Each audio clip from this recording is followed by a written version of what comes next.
Waggaa meeqa baratte? Hojii barbaadaa jirtaa? Hojii barbaaduu keessatti akkamittiin akka iimeelii ergaa erguu fi ergaa fudhachuu akka dandeenyu karaa Digital Skill Academy waliin ilaalla. Dursaatii laayik, sheerii fi sabiskiraayib akkasumas yaada kennuudhaan nu bira dhaabbadhaa. Viidiyoo keenya hanga xumuraatti akka nu waliin turtan akka daawwattan abdii guddaa qabna. Ammas irra deebi'uun laayik, sheerii fi sabiskiraayib godhaa.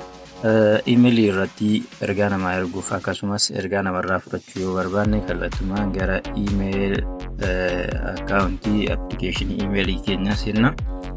Erga gara appilikeeshinii iimeelii keenyaa seennee fuula amma argaa jirtan kanaadha kan nuuf dhufu kompoos kan jettu ni jirti. Iddoo sana nutuqnaa jalqaba irratti iimeelii qabaachuuf dhabuu keenya irra keessaa gara harka mirgaatiin qubee iimeelii hin banannee jiru dhufa. Yoo iimeelii hin qabnu ta'e fuulli kun hin dhufu. Iimeelii banattanii hin qabdan yoo ta'e viidiyoo keenya Digital Skill Academy irratti hojjennee jiru ni jira, achi daawwadhaa. Ammas irra deebi'uun laayik, sheerii fi sabiskiraayib gochuu akka hin daganne. Kompoos kan jedhu ni tuqna. Erga kompoos kan jedhu tuqnee booddee mallattoowwan garaagaraa firoom kan jedhu jira, tuu kan jedhu jira, saabjeektii kan jedhu jira, kompoos iimeeyil kan jedhu ni jira jechuudha. Isaan kana keessaa fakkeenyaaf hojii tokko dorgomuuf jennee iimeeliidhaan galmaa'uu dandeessu kan nuun jedhame yoo ta'e, mallattootti irra keessa jirtu kana keessaa firoom kan jedhu iimeelii keenyaadha. Kan ofii keenya iimeelii ittiin ergaa jirrudha. Tuu kan jedhu garuu iimeelii nama irratti erginuuti. Fakkeenyaaf iddoo irratti erginu yoo ta'e CV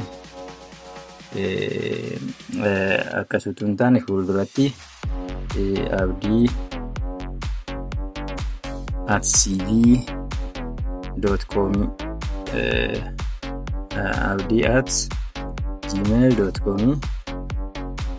abdii@gmail.com jennee barreessinaa jechuudha. Dhaabbatiitti erginu dhaabbata abdii@gmail.com jedhamu kanaadha jennu. Isa kana aadi reseepti ishee jennu aadii godhannaa jechuudha dhaabbatatti erginu kana. Kana booddee saabjeektii iddoo jettu kanatti immoo maal goonaa? Poozishinii irratti dorgomna. Fakkeenyaaf poozishinii kastamer sarviisii yoo ta'e kastamer sarviisii jennee barreessinaa. Poozishinii reseepshinaalistii yoo ta'e reseepshinii itti barreessinaa. Intaan yoo ta'e daataa kolleektarii yoo ta'e daataa kolleektarii akkasittiin waan feene wanta poozishinii irratti dorgomuu barbaanne vaakaansiin sun ittiin bahee jiru achirra jiru hin barreessinaa jechuudha. Fakkeenyaaf daataa kolleektarii haa jennu.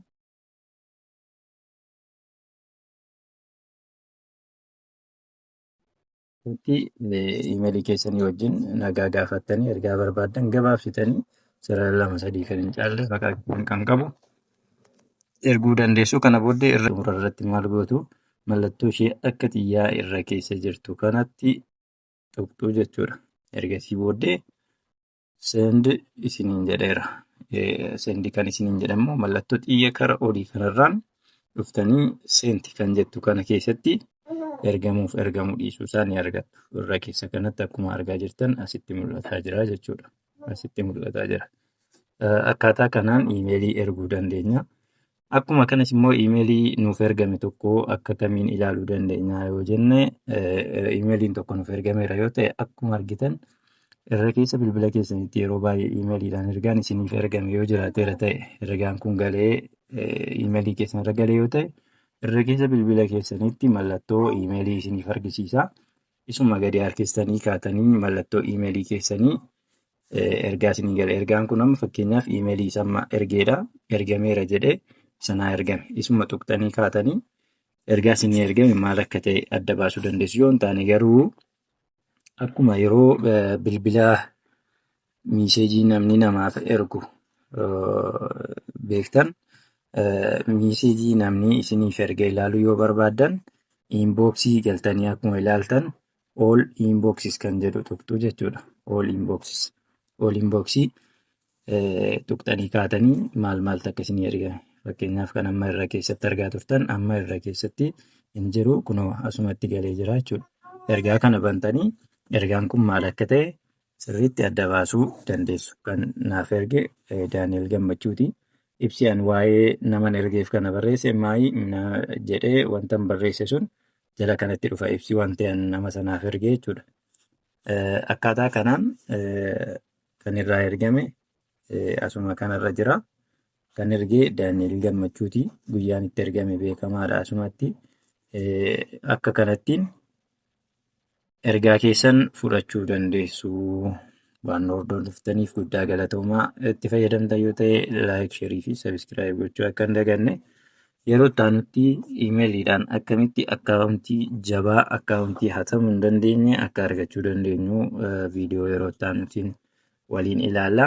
Hanga yeroo itti aanu viidiyoo biraatiin wal arginutti nagaan nuuf tura. Galatoomaa ulfaadhaa siin jaallannaa. Ammas irra deebi'uun laayik, sheerii fi sabiskiraabii akkasumas obboloota keenya akkasittiin ergaa erguu fi fudhachuun barbaachisaa fi beekuu qabu jettanii yaaddan yoo jiraate koppii liinkii gootanii riipoostii gootanii sheerii gootanii biraan ga'uu dandeessu gama sooshaal miidiyaa teelegiraamii feesbuukii waan garaagaraatiin ammas irra deebi'uun laayik sheerii fi sabiskiraayib godhaa galatoomaa yeroo gaarii.